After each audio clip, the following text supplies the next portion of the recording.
Saya mau tanya, bagaimana bersikap yang baik dalam menghadapi istri yang keras kepala? Masya Allah. Sama kayak gelasnya keras. Masya Allah, luar biasa itu ya. Baik. Pak, bisa ketemu istri Bapak? Buat apa? Buat mecahin kelapa, Pak. Istri Bapak keras. Aduh, keras kepala. Luar biasa. Dan selalu berprasangka buruk terhadap saya utamanya. Serta setiap apapun yang saya ajarkan mengenai keislaman, baik dengan contoh serta dengan ucapan, tetapi istri justru selalu melawan dan selalu memposisikan saya rendah. Masya Allah. Mungkin istrinya tinggi, antum pendek gitu kan.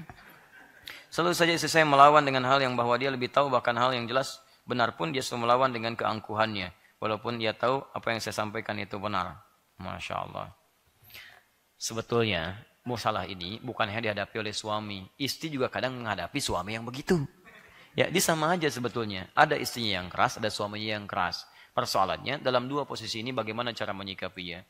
Saya selalu sampaikan kepada antum, ketika antum dititipi oleh Allah Subhanahu wa Ta'ala, pasangan kehidupan, maka pasangan itu yang terbaik untuk bisa mengantarkan antum ke surga.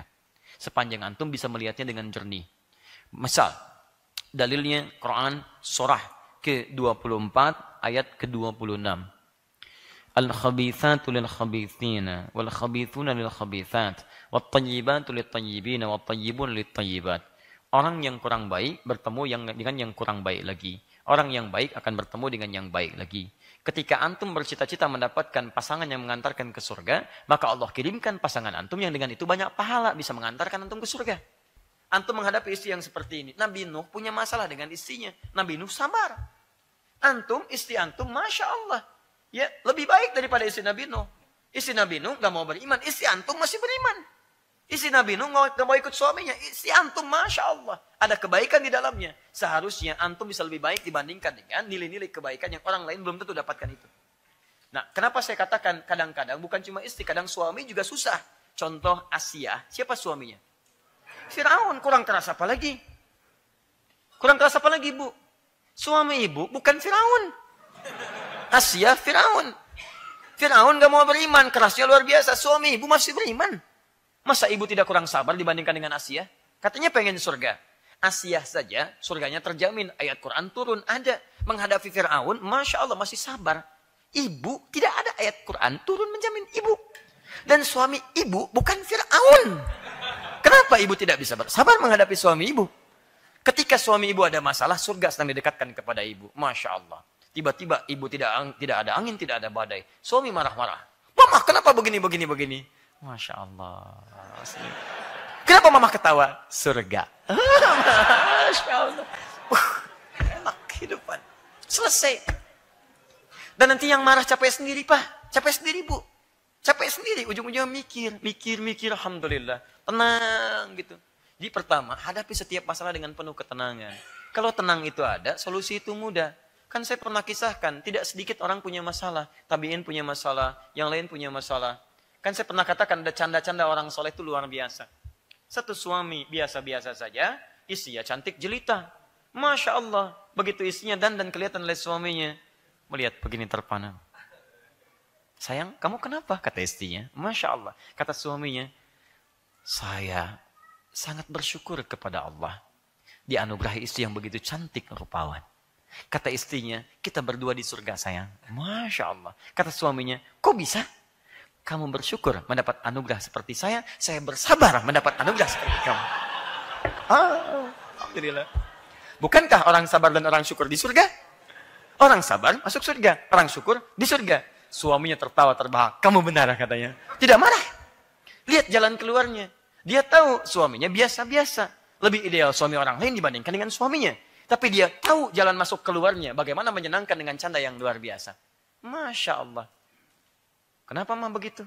Ya, mama sih seperti Asia. Walau papa memang tidak sedekat Firaun. Tapi nggak apa-apa lah. Cara masuknya nggak enak. Nggak enak cara masuknya. Cari cara yang paling bagus. Ya. Pertama, Alhamdulillah. Allah titipkan tipikal istri seperti itu untuk antum. Bukan kepada saya. Karena boleh jadi Allah menginginkan mempercepat antum ke surga.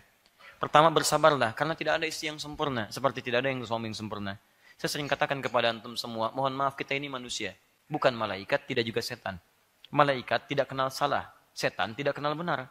Sepanjang suami istri menempatkan dirinya sebagai manusia, maka tenang kehidupan rumah tangga. Jadi kalau antum paham istri antum bukan malaikat, antum gak usah tuntut banyak kesalahan darinya. Justru kesalahan itu dimunculkan supaya antum bisa perbaiki. Alhamdulillah. Ya karena itu, saran saya adalah, pertama, bagaimana bersikap baiknya selalu ada di Quran, surah ke-16 ayat 125. Dikuatkan di Quran, surah ke-2 ayat 35.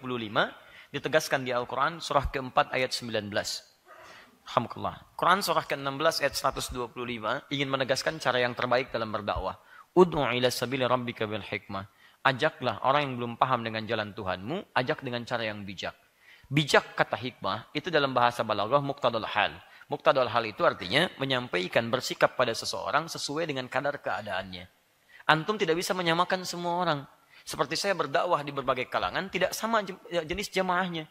Ada yang bisa cepat menangkap, ada yang biasa-biasa, ada kalangan yang bukan fokusnya di sini, ada kalangan yang lainnya. Antum bicara pada orang dewasa dengan anak kecil akan berbeda. Seperti pada yang sepuh dengan pada yang biasa pun tidak sama. Karena itulah menyikapi ini, kata Quran, pelajari karakternya. Barangkali tidak masuk dengan cara antum yang seperti ini, masuk dengan cara yang lainnya. Misal, dia tidak senang, kemudian dikuliahi. Antum jangan jadi dosen. Antum jadi murid yang menanyakan kepadanya. Karena antum tanyakan, sampaikan, dia jauh merasa sudah punya ilmu. Orang yang merasa punya ilmu biasanya tidak mudah untuk diberikan pengetahuan. Saya sering katakan pada Anda, orang yang kebanyakan mengajar, biasanya suka lupa belajar. Begitu terbiasa mengajar, lupa dengan cara dia belajar. Sehingga ketika ada yang salah, susah untuk diingatkan. Cara mengingatkannya kita masih jadi murid, tidak jadi guru. Misal, salah dalam menunaikan sholat. Ya, apa di antara kesalahannya? Misal, terlampau terburu-buru. Dan dia merasa punya dalil untuk itu. Maka caranya antum bertanya. Tidak harus kemudian langsung menghentikan. Dalam porsi memberikan informasinya.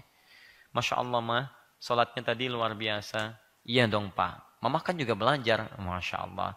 Ini mah yang Papa baca nih, yang seperti ini nih hadisnya. Kira-kira Mama gimana tuh tadi yang seperti tadi? Cepatnya kayaknya Papa belum dapat ilmunya nih. Coba supaya Bapak bisa terapkan dalam kehidupan Papa. Sebentar Mama cari. Cari sampai di Google. Gak ketemu. Bisa itu kan? Kayaknya yang Papa bagus tuh, Pak. Dapat dari mana? Dilihat, sharing, cerita. Ya, atau dia temukan juga, ada kok Pak. Walaupun di Google nggak ada, Google kan tidak Islami. Masya Allah misalkan, ada aja caranya tuh ya, nggak ketemu di situ. Maka terjadi seperti itu. Gimana mah? Kalau besok kita tanya aja mah sama Ustadz. Siapa Ustadznya Mama? Kita tanya Ustadz Mama dulu. Boleh, ayo kita tanyakan. Begitu sampaikan bahwa ininya dapat pencerahan dari situ. Jadi bertemu di tengah-tengah. Antum tidak harus menjadikan kesalahan kecil jadi besar. Seperti yang besar, antum turunkan jadi kecil. Kalau seperti itu, mudah, ringan, tenang, nyaman. Dan tidak ada hal yang harus kemudian diperdebatkan dengan perdebatan-perdebatan yang tidak ada manfaat. Saya kalau dapat pertanyaan-pertanyaan yang kadang-kadang tidak esensial, saya kadang-kadang jawab dengan yang secukupnya aja. Saya sedang di Mekah, Pak. Samping Jabal Qubais. Ada pertanyaan tiba-tiba dari seorang jemaah. Ustaz, kenapa burung gereja ada di Mekah? Masya Allah. Saya jawab, Pak, itu mu'alaf. Selesai. Alhamdulillah. Antum bahagialah teman-teman sekalian. Cita-cita antum ingin mendapatkan nilai kebaikan sisi Allah. Mendapatkan yang terbaik dalam kehidupan. Dikirimkanlah oleh pasangan hidup antum. Yang dengan itu, rahmatullah. Teman-teman sekalian dikirimkan pahala. Ada pelajaran. Bukankah merawat istri yang seperti ini lebih banyak mendapatkan kesabaran di dalamnya? Bukankah sabar syarat pertama masuk surga? Syarat pertama masuk surga itu sabar. Quran surah ke-13 ayat ke-24. Malaikat ketika mengunjungi penghuni surga menyampaikan kalimat ucapan selamat. Apa ucapannya? Sabar. Salamun alaikum bima sabartum. Selamat ya bisa masuk surga karena sabar saat menjalani kehidupan di dunia.